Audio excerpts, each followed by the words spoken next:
This cannon design is one of the best cannons you can use in TNT Wars. It may not look big or bad, but trust me, this one is a powerful build. Today I'm going to show you how to build it, but before I do, you're going to need to learn what makes a cannon good for TNT Wars, or else it might not make sense to you why I think this cannon is great. Oh yeah, and guys, I made a Discord. Feel free to join if you want. So there are 3 things that make a cannon good for TNT Wars.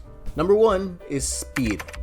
One of the main aspects of TNT Wars is that whoever has their cannon up first is usually at the advantage. Now if you want to get ahead, you're going to have to get your cannon up and running fast.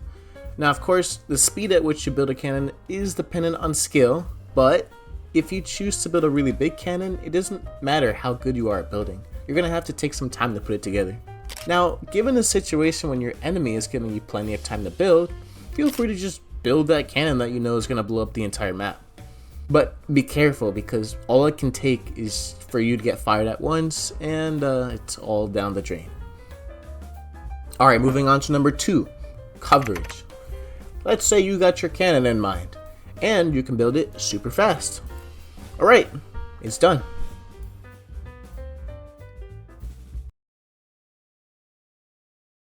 Yeah, that's not gonna cut it. See, if you could build something really fast, that's cool and all, but it actually has to be destructive enough to do a meaningful amount of damage. A good cannon for TNT Wars is able to maximize the amount of destruction you do while minimizing the amount of time you take to build it. If you can do that, then the payoff for taking the time to build it will be worth it. Finally, the third thing that makes a cannon great is versatility. I built a sniper and now I'm ready to shoot. It didn't take that long to build, and I also know that it will be able to cover everything within its line of fire. However, the enemy has begun building a corner cannon to the side of my sniper, and now I'm just stuck shooting at nobody. It's useful for a cannon to be able to avoid this situation. For example, if I was using a shotgun cannon, I could aim the cannon to the right to try and destroy his cannon. And the best part is that I didn't even have to build another cannon. A cannon that can handle multiple situations is great. Now, that doesn't mean that every cannon you have to build has to be the king of every situation. Different cannons are naturally better choices to build in certain scenarios, but when it matters, it can help to have a cannon that can handle multiple things. Alright, so now that you know what makes a cannon good for TNT Wars, let me show you how to build a great design that is fast, destructive, and versatile. So first, you're going to want to place dispensers in a 2x3 pattern. And make sure you place redstone on them, except for the ones near the front. For the front of this cannon, we're actually going to use stairs instead. Now stack 3 dispensers on each side.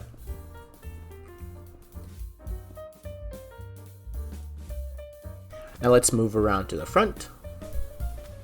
Alright, we're going to place these 4 blocks on the sides.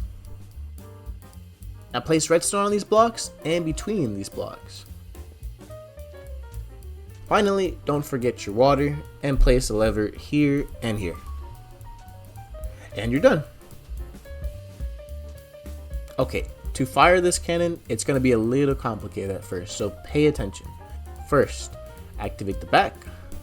Then, place a torch under one of the blocks. Then flick the lever in the front to stop. Okay. Now that it's fired, you're free to put the second torch here without it blowing up. Now it's all ready for you to fire, easy peasy with the front lever and the back lever. But this cannon doesn't truly shine unless you semi-auto it. Now if you don't know what that is, I recommend you watch my tutorial on how to do it right here. Alright, let's semi-auto.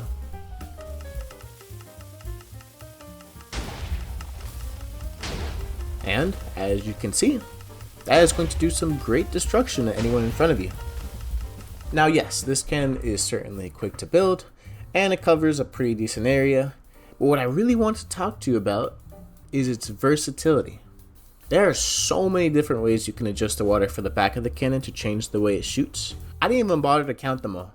You can put it in the front for a low shot, in the middle for a slightly higher shot, in the back for a high shot, or if you want to shoot straight, you can have 2 water sources on both sides. Or if you want, you could just go for something completely different. I don't know, there's just so many ways you could place the water. So there you have it. Now you know how to build one of the best cannons you can learn for TNT Wars, and I hope you can put it to good use. Make sure you subscribe to the channel and like this video if you want to see more TNT cannon content. Alright, that's it for this video. Thanks for watching.